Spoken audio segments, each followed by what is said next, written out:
এই সরকার কৃষক বান্ধব, কৃষক সমৃদ্ধ হলে দেশ ও রাজ্য সমৃদ্ধ হবে। কৃষকদের আর্থিক মানোন্নয়নের লক্ষ্যে বিহারের ভাগলপুর থেকে প্রধানমন্ত্রী নরেন্দ্র মোদী 19তম কিষাণ কৃষক সম্মান নিধি প্রকল্পের আর্থিক অনুদান কৃষকদের অ্যাকাউন্টে প্রদান অনুষ্ঠানের সূচনা করেন সোমবার। এই অনুষ্ঠানকে কেন্দ্র করে দক্ষিণ জেলার কেন্দ্রীয় কৃষি বিজ্ঞান কেন্দ্রে কৃষকদের নিয়ে এক অনুষ্ঠানের আয়োজন করা হয়। এই অনুষ্ঠানে উপস্থিত ছিলেন সংখ্যালঘু উন্নয়ন দপ্তরের মন্ত্রী শুক্লাচরণ নোয়াদিয়া, 36 শান্তিরবাজার বিধানসভা কেন্দ্রের বিধায়ক প্রমোদ রিয়াং প্রমুখরা।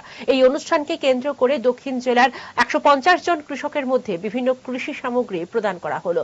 পাশাপাশি কৃষকদের উৎপাদিত ফসল নিয়ে সবজি প্রদর্শনীর আয়োজন করা হলো। এদিন বলতে পারি বিগত সময়ে আমাদের রাজ্যে নির্ভরতা অন্য রাজ্যের উপর, আমাদের রাজ্যে নির্ভরতা অন্য পার্শ্ববর্তী দেশের উপর।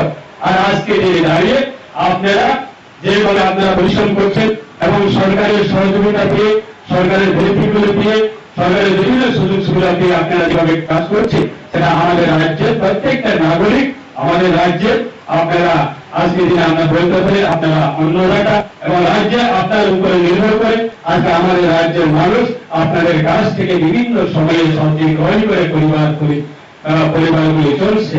সেটা আমাদের রাজ্যের অর্থনৈতিক সেটা শক্তিশালী হচ্ছে।